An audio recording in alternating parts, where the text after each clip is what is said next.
Hello, everybody. Brian Ladd here. I'm joined by Erin. I'll let you introduce yourself. Hi there, Erin from the team. How's everybody? Yeah, so we're looking forward. So I'm Brian Ladd, the Ladd Group. Erin has been, gosh, we've been working together for what, a decade now. And I thought it would be really important to have Erin's input for us today. It's a bit of a confusing market for a lot of people. And she is on the front lines with a lot of our sellers and buyers. And I thought she'd provide some good input and counterpoints to what we go over today. So I'm really excited you guys are all taking your time to join us. Looks like people are piling in here.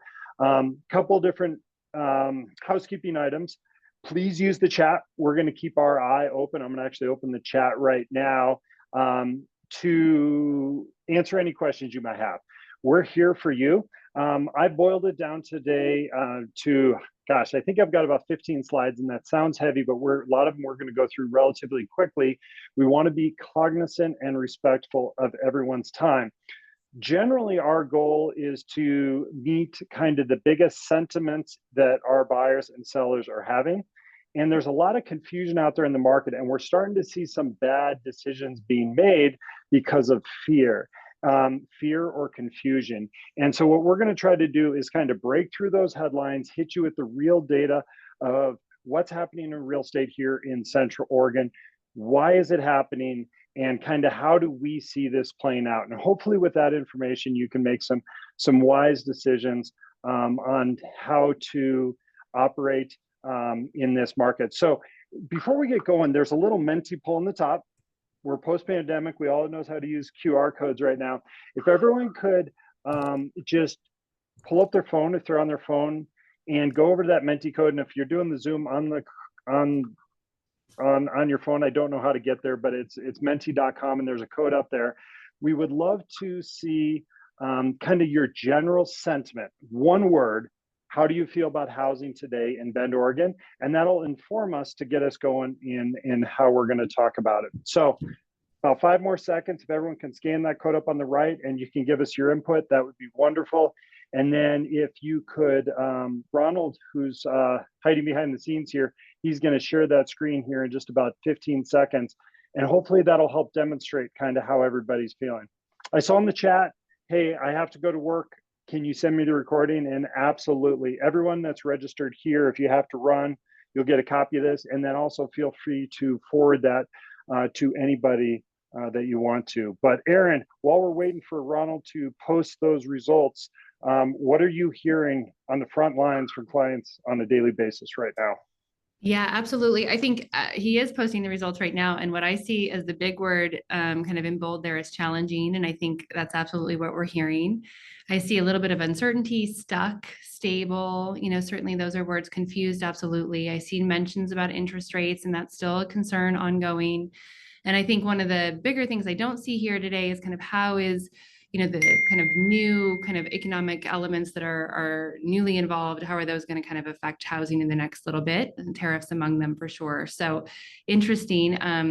I see expensive as another word, which I think we're going to address today. And I think it's really interesting to see that this is absolutely what we're hearing from our buyers and sellers on the ground, and not surprising. None of those words are, I would say. Okay, well, let's get going. So let's go over to the first slide.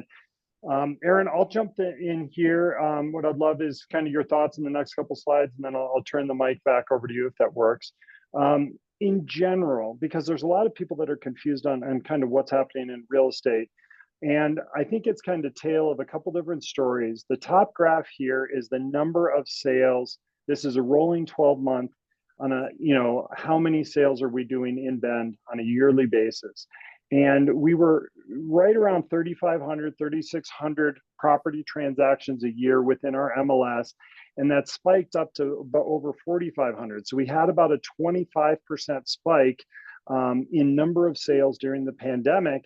And then it just went off of a cliff. And it went off of a cliff for a couple different reasons. One, it kind of unwound some of that pent up, that Zoom moving, things like that during the pandemic. But it was primarily driven by the run up in prices and then the interest rates. And in early 2020 or 2022, the interest rates went from like 3.5 to 4 to 5 to 6 to 7 to 8. And that absolutely cratered the amount of sales that happened, which bottomed out in late 23, early 24. And you can see on the bottom graph of here, that big spike with kind of the double hump that kind of looks like Mount Bachelor shows the dollar volume. And that dollar volume was really a reflection of that increase in sales and the increase in prices. And you can see that even though that we're, 1,000 homes a year, 1,500 homes a year, less than what we had in the late teens in 2020, et cetera, the volume is about the same now on the backside of that. And what's making that up? Well, it's the housing prices. And Erin, do you want to talk about inventory a little bit? Because there are a few headlines in the market right now that are screaming out inventory's up 20, 30, 40%. And I think a lot of buyers and sellers are misinterpreting that data. Yeah, and it's so contextual too. So in Central Oregon, and we've said this a bunch on our webinars, but I think it's worth saying again. 6 months of inventory is a really healthy market. So that means if no other homes came on the market in 6 months, within the period of 6 months, based on the buyer absorption, all the homes would be gone. And so 6 is really healthy between buyer and seller. Less than 6 is seller's market, more than 6 is buyer's market. And when we say that we're kind of nervous about the inventory piling up, you can kind of have a peek here and see that really when we start to get nervous, it's closer to 30 months worth of inventory where we're really seeing kind of big changes. And so you can see the ebb and flow naturally of the seasonality of Central Oregon. And it's a really nice, consistent kind of ebb and flow. And then you can see where we got low in our inventory down to kind of 2 months, 1.9 month at one point in 2021. And then you see that the inventory is growing, and headlines like to pull it out because it's growing exponentially month over month, year over year, but it's not growing any further than what kind of is absorbable right now. And so I think we're still. If we go to 3 to 5 months inventory, the headline can say inventory is up 70%. We're not, I think we're up 30% year over year. It sounds crazy, but what it really shows is the inventory that we ran out of during the pandemic, right? Mm-hmm, certainly in that gridlock timeframe where the affordability and the interest rates all hit together and folks just stayed. Yep. Oh, and there's a comment that just popped up in the chat that said, hey, can you please touch on why we feel that the Bend market is it healthy if other markets are unhealthy and are weak? And so I think we're conflating some terms out there, and that is a relevant comment. A lot of people feel that way. How can you say it's normal when the headlines say otherwise? A lot of the headlines out there are the same. We're in a housing recession. Doesn't mean housing prices are going down. It really goes back to, I'm going to jump back to that previous slide for just 1 second.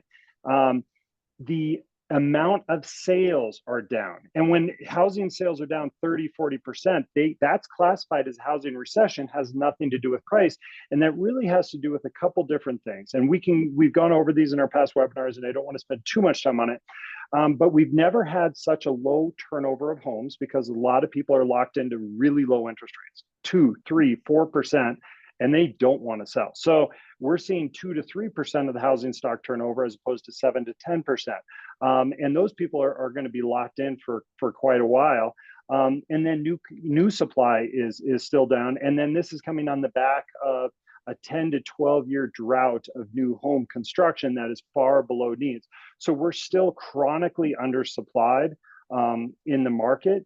And despite the fact that the bottom has gone out on sales, housing recession, a sales recession, but the prices aren't there. And we're going to go into a little bit more of these details as we go along. But Erin, do you want to talk what Selma was talking about from CoreLogic?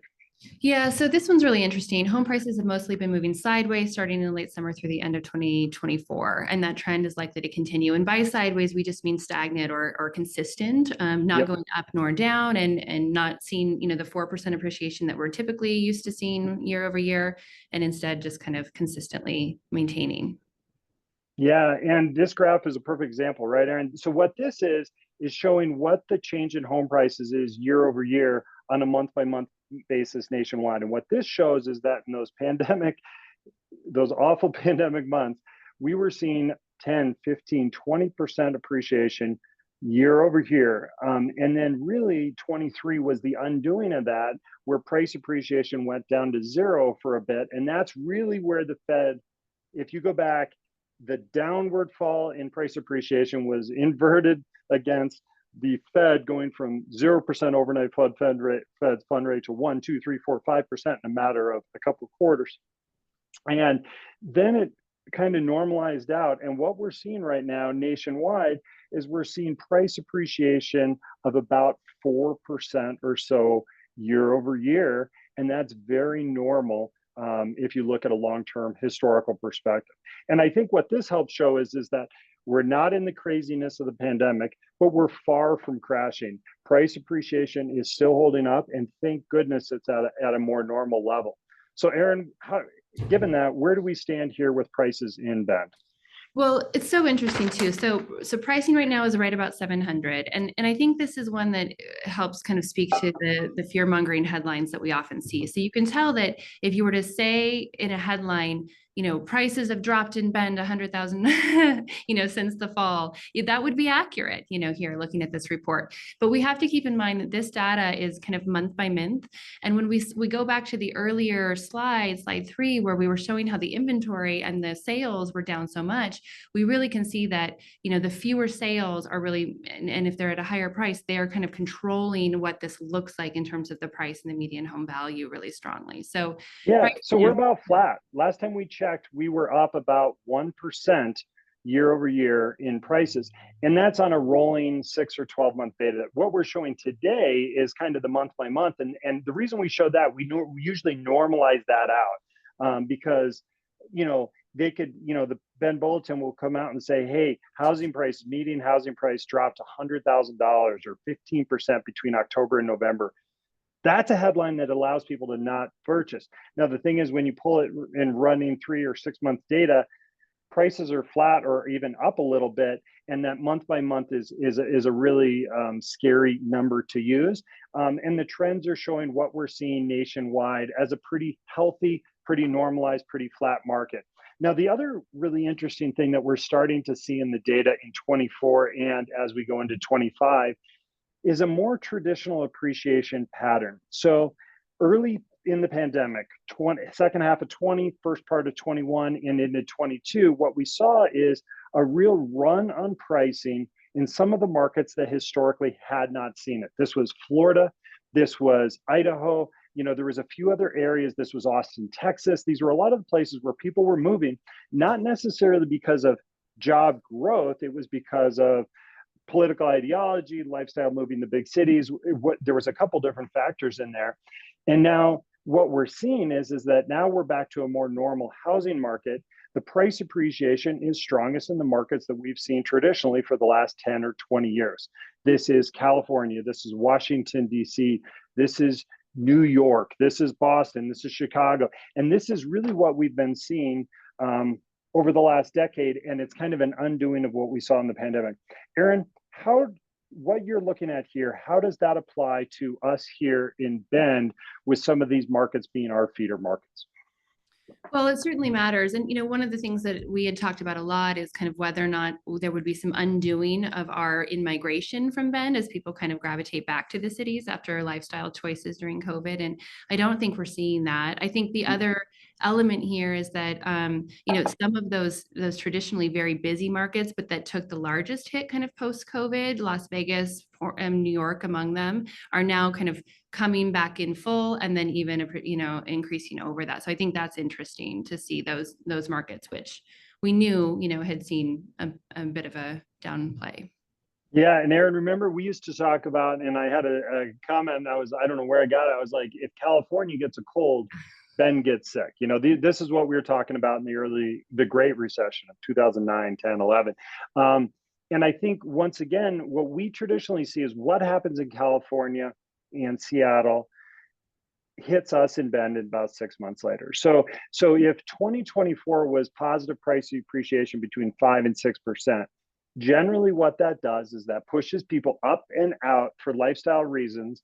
And those entrepreneurs, free spirits, lifestyle, activists that want to be on their bike or want to give back and be part of a smaller community, they end up in Bend the following year. And so what I'm seeing here is that as those feeder markets are strong with positive price appreciation, that's just another factor that I show as kind of upwards price pressure on the inventory that we have in Bend. Erin? Does that jive with your understanding as well?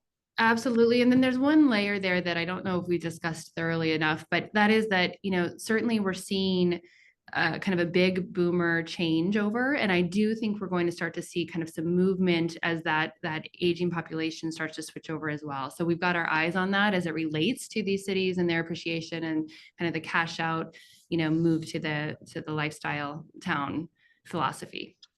Yeah, those secondary markets are predicted by a lot of big urban planners to continue to out appreciate and outgrow. Now, what's interesting is that we had Damon Rumberg on a recent webinar, and he was pulling out some data that's pretty interesting, showing the slowdown in growth in Bend, and our job growth last year was more similar to Portland and Salem and Corvallis and some of these towns that we've always had a multiple of in the years past. It was pretty quickly explained, though, by our high housing costs. And so what we've reached really in Bend is that housing is so darn expensive that it's harder for people to move in. It's harder for people to move up and down the property chain. It's harder for business owners to hire people because we don't have enough workforce housing, and it's really starting to show up, stagnating the growth of Bend. A lot of people are going to say, hurrah, this needed to end. You don't want to go into negative. I think that there's very few people that have lived in a zero migration or a shrinking town. It's very different than what we have here in Bend. But Bend has got tuned to this. I was just speaking with them the other day. They're actually hiring someone to be a growth advocate. That's something they've never had to deal with in the past. And then what we're starting to see is the supply catch up on the rental side. We're far from catching up on the housing side, but the rental, we've added thousands of rentals, and not everyone wants to live in a rental apartment. But what that's starting to do is soften rental prices across the board. It's making it a little easier to be a renter, as a worker, to move to town. And then we're starting to see some glimmers of hope with inventory catching up. We just had DR Horton in our office this morning. They're part of Stevens Ranch. That's going to be a multiple thousand home addition to Southeast Bend over the next number of years. So there is hope that we're going to continue to bring on supply. But most people over at the city still believe that we're short about 2,000 to 3,000 homes right now, in addition to having to continue to build about another 1,500 homes a year. So I don't think we're going to be oversupplied, but I do think that the craziness of the early 2000s, for those of you that were here, of 2001, 2, 3, 4, when we had a housing shortage and in-migration, or the pandemic was the really other in-migration, housing prices went up. Those were the really two big spikes that we've had in our last 30-year history here in Bend. I think those days are largely over. But I think likewise, the crashes on the backside of those are also over. We're a more normalized market. We have a lot of pressure on the housing stock that we have here. We have a lot of constraints and a finite number of homes coming to market. And we're starting to become a more mature, more balanced market. So we're going to trend more into like Portland and big nationwide trends. And that shows up here in the housing forecasts for the nation. So what we have here is about 25 different experts, or I don't know how many do we have here, about 20 different experts, from Freddie and Fannie Mae to Redfin to Zillow to et cetera, all the way through. And everyone's predicting a little bit different appreciation. The Morgan Stanley is the most pessimistic. This was 2 months ago. They were saying housing prices are going to go down 2% a year, all the way up to, a couple, Wells Fargo at about 5%. But nationwide, the experts are averaging about a prediction of about 2.93% price appreciation for the year. This is pretty boring. This is pretty normal. And frankly, I think this allows both buyers and sellers to start making more methodical decisions, rather than trying to chase trends. How does that feel to you, Erin? Yeah, I mean, I like to see this panel of experts, providing the numbers in their own silos. And then when you see it, kind of averaged out, it feels like it's a pretty healthy year that we're expecting. And I don't really know if there's a lot of value for for them to kind of deflate or inflate these numbers. So I think we can kind of trust that the experts believe the year ahead is a good one. Yeah, and things can change. I mean, we've got a lot of things happening politically. We're going to get into that here in just a few minutes as well. Some of it applies to housing prices, some of it doesn't. But things change. But this is what people are talking about. And the biggest factor that we have affecting housing right now, and I hate to, it's so boring to talk about all the time, but we have to, it's mortgage rates. With the housing prices the way they are, unless we add thousands of homes here in Bend, we have to get it through affordability. And unless people start leaving town, which they're not, the only other way we can possibly make homes a little bit more affordable is to have those interest rates come down. Thank goodness, since early, kind of end of last year, they've started to pull back, and we're seeing this trend continue here into March, where interest rates are coming off the high in the last 6 months of about 7%. We're now into kind of the mid to upper sixes. Yesterday, I got a quote for a client, what was about 6.6, Erin, with some fees. And this is going to be the primary driver to increase buying activity. And what we're seeing right now is a 1-for-1 correlation.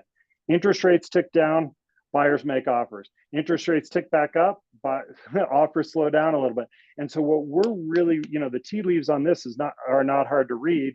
What we're seeing is pent up buyer demand, and mortgage rates are the biggest factor that we're seeing in the market. Is that what you're seeing with your buyers right now, Erin, when they're trying to make a decision? I would say so. And, I think even though these are subtle, I think the movement downward is definitely in making people kind of feel more confident as they move forward. I think it's relevant, and I know you're going to get into it, but stock market plays into this too with buyer confidence and that kind of thing. What we're seeing truthfully with regard to the rates, though, is a lot of this question, and I want to see how you answer it, Brian, and that is, you've been saying that rates are going to come down for 2 years and we haven't. So why do we think they're finally going to start to come down? And what is it, that's different this time? And can we expect that to be the case? And Yep. Here we go. Yeah. Yeah. So the reason the prices did not come down, or the mortgage rates did not come down right last year, is because inflation was high, and the Fed basically Fed's part of mortgage rates, and we've talked about that before. There's a lot of factors. They're kind of a bond, blah blah blah. But the primary factor was that the economy was staying strong through 22 and 23.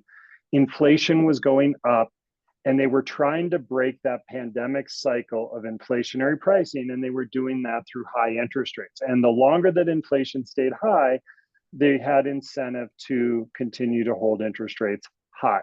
And so what they've started to do over at the Fed is to notch that down a little bit.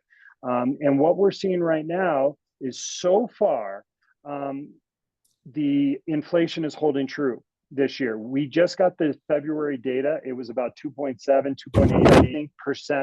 2.8% inflation, which is right about where their target, they were saying 2%, but they're happy anywhere in the twos. And if we get any inflation lower than that, that's where they're really going to start driving those interest rates down. Or we have a recession and they're going to start driving those down. And that kind of gets into my next slide. Is there's a couple if, ands, or buts. If, then, what?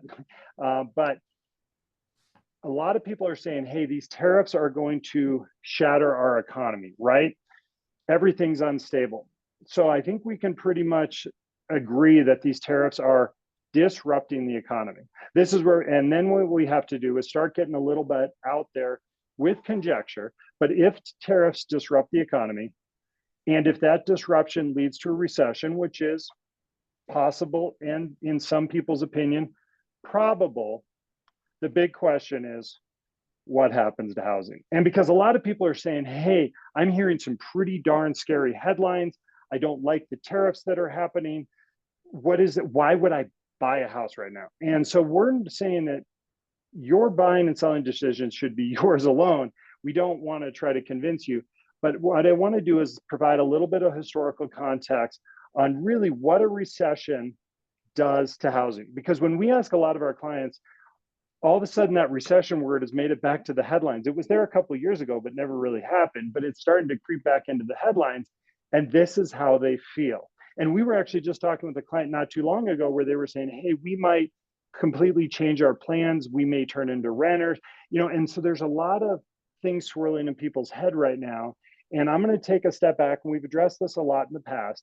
But let's talk about how recessions how a recession would affect the housing market. And Lawrence Yun, there's a lot of good articles that are starting to just start come out of the headlines right now, and you'll see more and more of them in the coming months. But he was stated saying, even in an economic recession, generally home sales can rise if mortgage rates decline. And he is expecting the Fed to continue to lower those lowering costs, and mortgage rates are projected to continue this trend downward.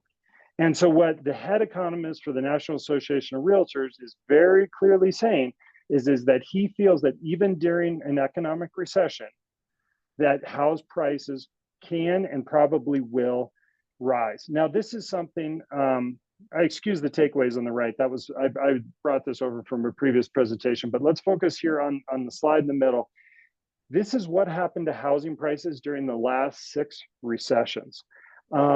And there's only 2 where housing prices went down. Primarily, the one that we all remember is 2008, but that was the biggest housing correction in US history. It was tied to the subprime mortgage crisis. It was a meltdown of the financial system of the US and was really the anomaly. Housing usually performs positively during recessions. And a lot of people are going to say, why does it perform positively in recessions? And it traditionally has to do with the fact that in a recession, the economy is weak.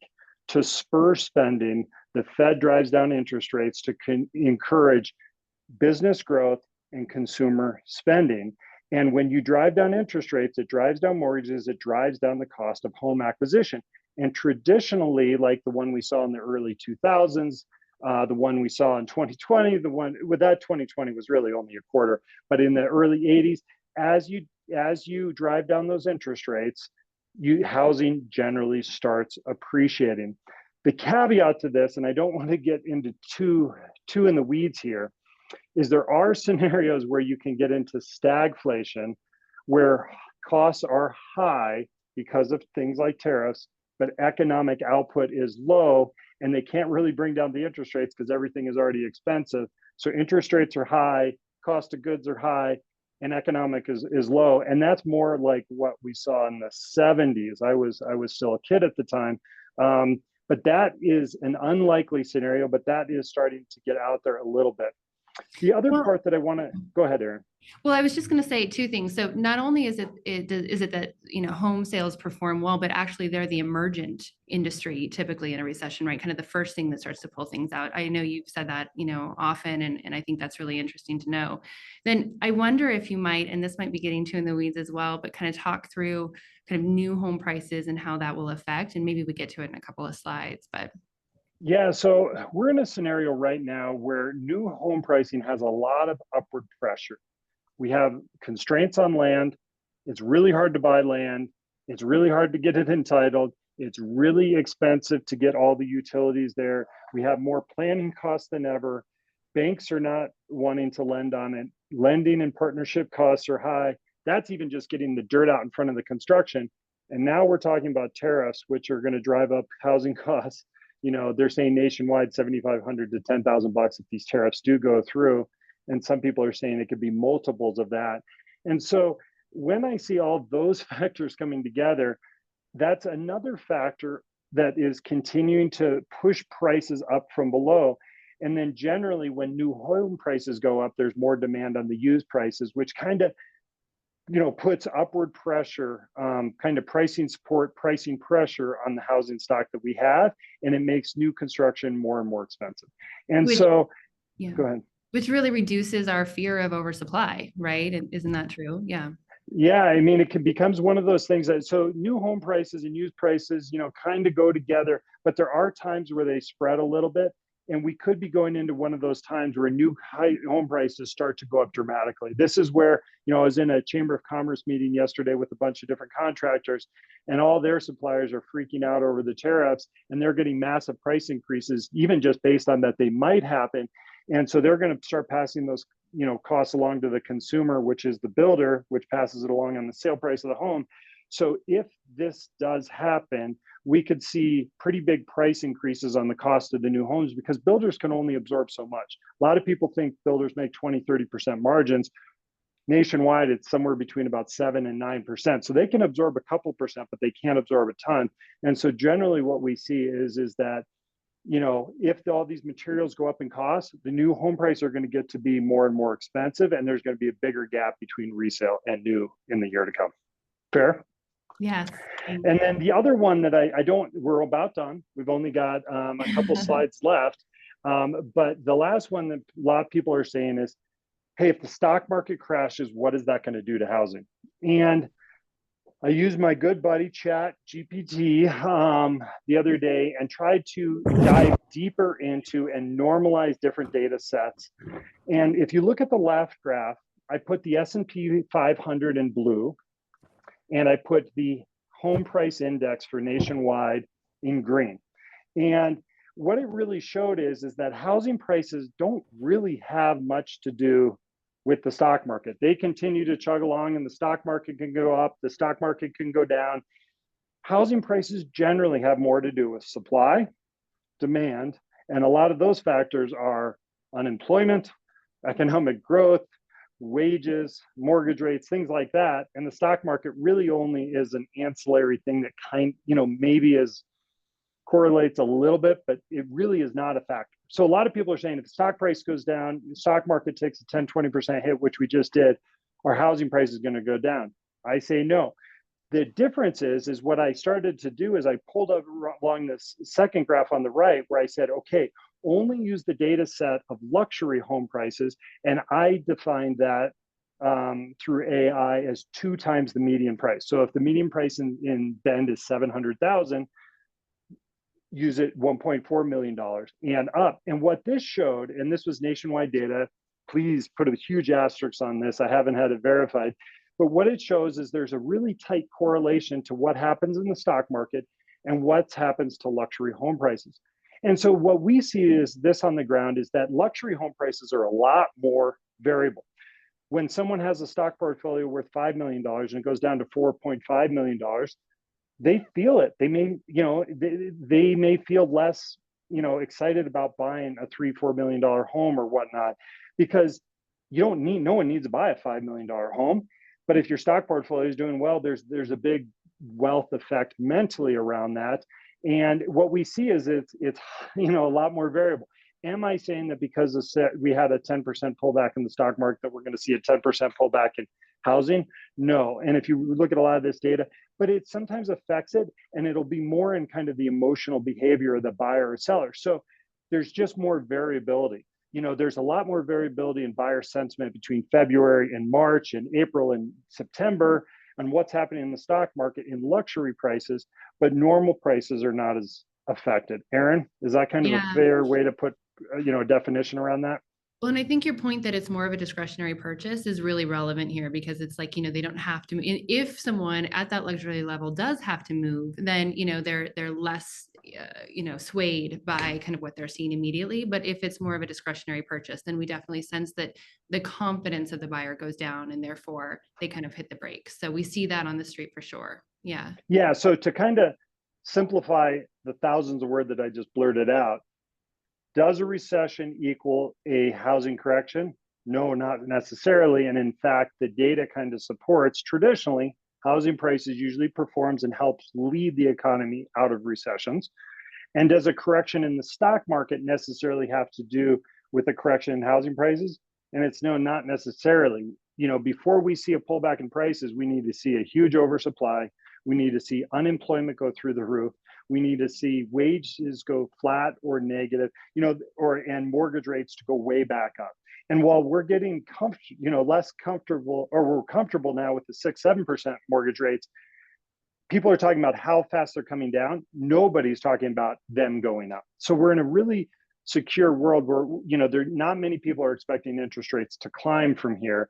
And so I just don't see a lot of factors that would support price corrections, kind of regardless of what happens on a little bit bigger economic scale.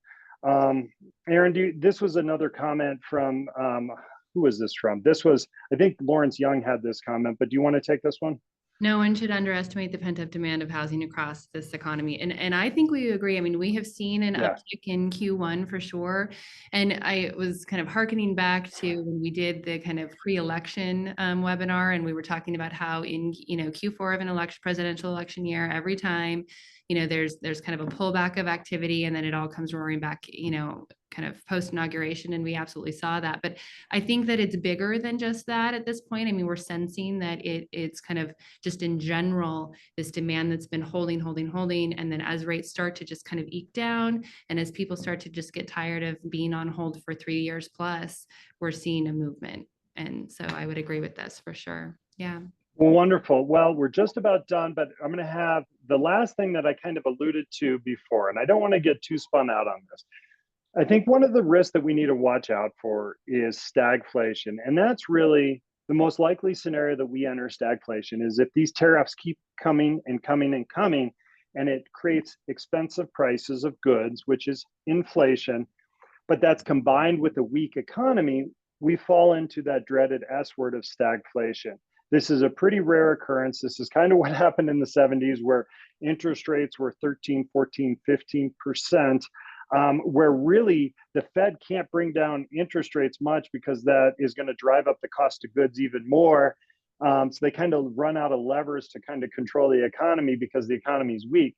So I'm pessimistic that we're going to head all the way to stagflation, but this is something that we need to keep tuned to. I would think that this administration, however reckless I think they are, and a lot of economists and business people think they're reckless, I think they're going to wake up to, if they're driving the economy into a recession and they're causing inflation, I would think that they would pull back before we got to the point of stagflation. So I don't see this as a likely thing, but watch out in the headlines. This is a word that might start popping across your feed here.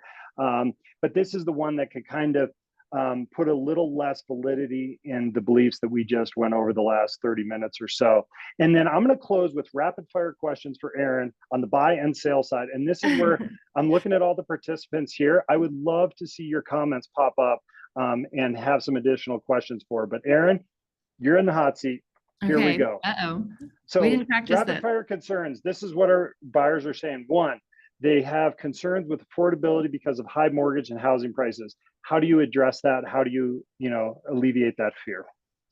Well, I would keep in mind that, affordability is, I would keep in mind that the price of a house really is affected by your interest rate more than you realize. And so, if interest rates, start to come down and you are able to refinance, ultimately your housing price, 1, 2, even 5% doesn't make that much of a difference kind of in the overall cost that you pay monthly. I would say that. Yeah, and I often say, and it's hard to see because I say, hey, the purchase price is a small part of what you're really going to pay, because if you look at a $500,000 house over a 30-year loan, you're going to probably pay $1 million in interest.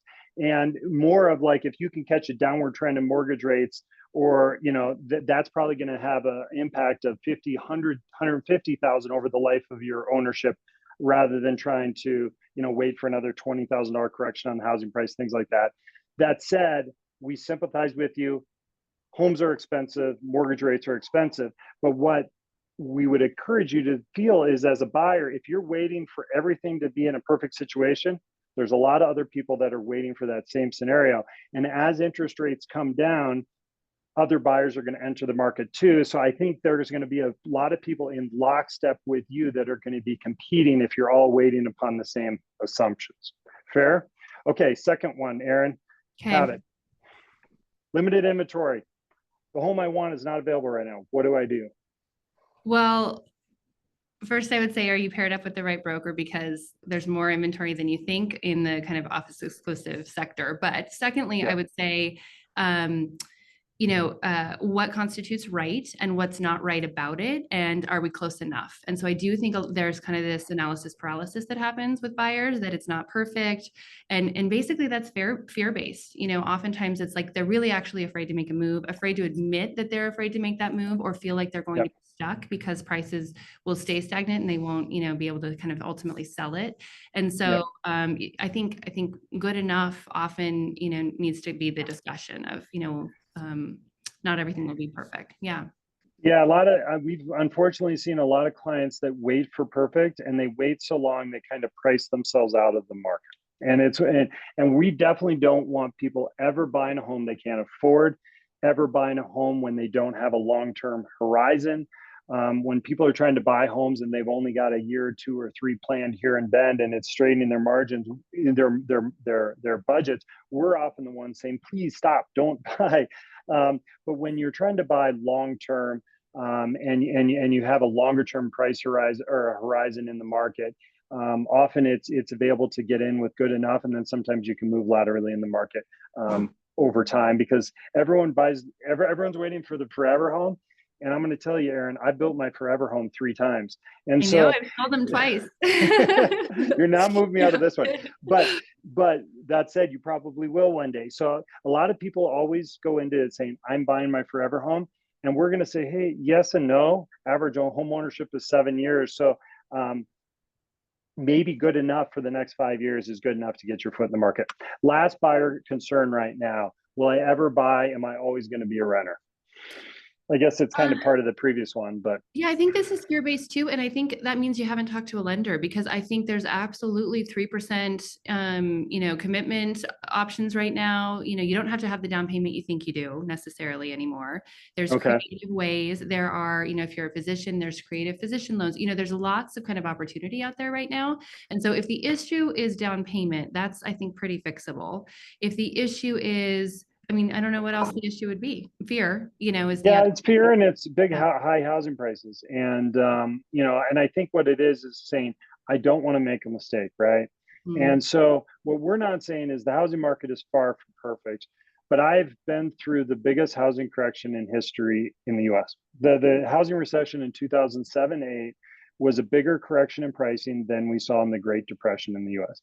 And so, having been through that, the only people I really saw wiped out were people that had short-term price horizons, and they were taking on mortgages that were above their pay grade. It was too big, too big a percent of their overall income. And those are things that, like, if you sit down with us and your lender and you have to absolutely stretch every factor to get into a house, maybe you need to, like Dave Ramsey would say, get your savings in order, make sure that you've got enough margin. But if you have enough margin and you're still holding, that's more based on fear that history shows doesn't necessarily apply. Because I saw people that bought at the peak of 2006, housing prices in Bend went down about 50%. But by about 2012, 2013, they were made whole on the purchase price. But then I did a calculation on this one time. In that period of ownership, they also bought down their principal on their loan, probably another 50, 75,000. So even though they were even on paper, they had bought down the principal of their purchase, their home. And really the only people that got in trouble in the biggest housing correction in the history of the US were people that had to exit during the downturn and had a time horizon of 1, 2, 3 years. So purchase prices are a big factor of it, but if you've got a long-term horizon, that solves a lot. And then you just also don't want to try to stretch your budget. So, Well, and they say, all the studies that show that the single biggest differentiator between, kind of in your final net worth as you age is absolutely home ownership. I would just caution that, it's worth a look for sure. Yeah. yeah, I don't ever want someone getting in trouble. But if people have the down payment and they have the margin to afford that, to be holding out from purchasing a home based on a fear or a hope that housing prices go down, usually that one doesn't align well for people long term. Okay, rapid fire for seller concerns, Erin. One, how do I price my home with so many changes, so many headlines, so much flux? How do I even know how to price it? I see some houses taking big price corrections. I see others selling it today. I'm confused. Yeah, well, really strategically is the answer. And there are often times that we have a seller who is looking at a sale horizon that's even 2 months out. And we just say, hey, we suggest you just commit to, your broker at this point, and you start the process, and then you fine tune that price right up until the minute that you go live. Ultimately, that's kind of what we're doing right now. I would say that, yeah, is that that's one of the Yeah, ways. I think that's good enough. Yeah, I mean, we can get in there, but one, two, I want to sell, but I need to get my house perfect. And I've got things I want to do, and I want to replace the countertops, and I want to do an upgrade.